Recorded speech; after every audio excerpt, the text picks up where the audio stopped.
So I had an associate.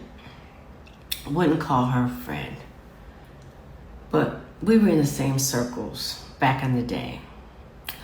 And she and her husband are highly educated, both had good jobs, did their thing, right? And they both, they had kids, and they sent their son to an HBCU.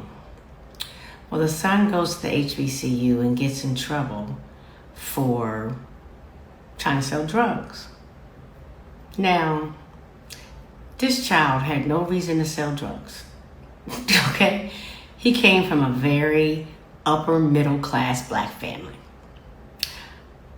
But he sold drugs, in my opinion. I don't know. I've never talked directly to the child or to his parents to get this, so this is a Randy B opinion.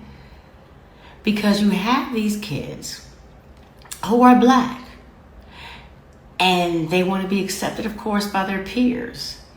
But they have been in these white environments because their parents, struggled and paid for them to go to private schools, paid for them to be in these extracurricular activities.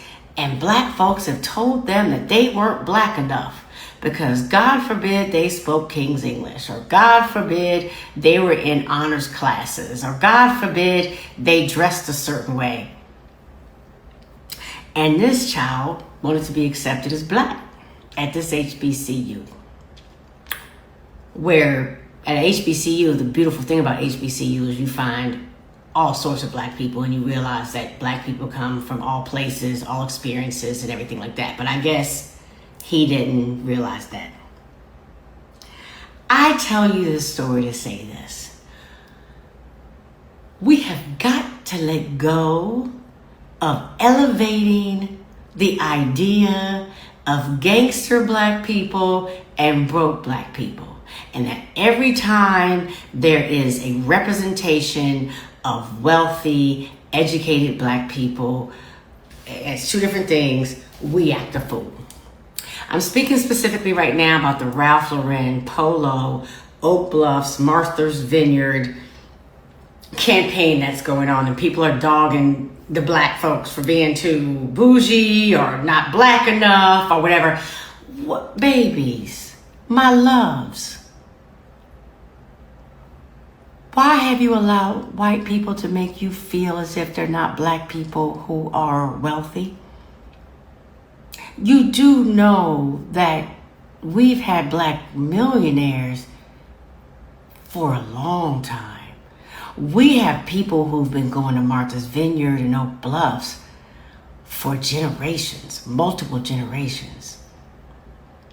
Like, I know that they have shown you the black slave, or the black people who were enslaved, and they've showed you the black gangsters, because that's what they want you to believe about us and yourself. But there have been black scientists and doctors and entrepreneurs. We have made money and found a way in spite of our circumstances for centuries. It's been rare, don't get me wrong, but we've existed.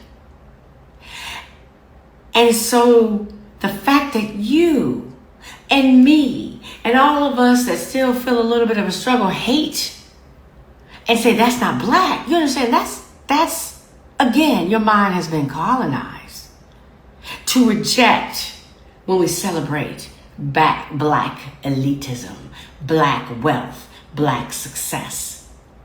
You should celebrate it, even if you don't have it, even if you haven't ever seen it. You should be like, it's such a pleasure to see it. It's so inspiring to see it. But a lot of y'all ain't been doing that, and that concerns me. When you see people like Jay-Z and Beyonce, you want to say it's the Illuminati. It's got to be the devil. It's got to be the devil. You know how sick that we have to be, that we believe that it's got to be, that a black person, for a black person to be successful, we have had to sell our souls to the devil. That's how much somebody, perhaps the devil, has made you hate yourself. So you got to work on you, boo. And I'm saying that lovingly, because I don't want you to hate us. because we are all the same at the end of the day, and we need each other.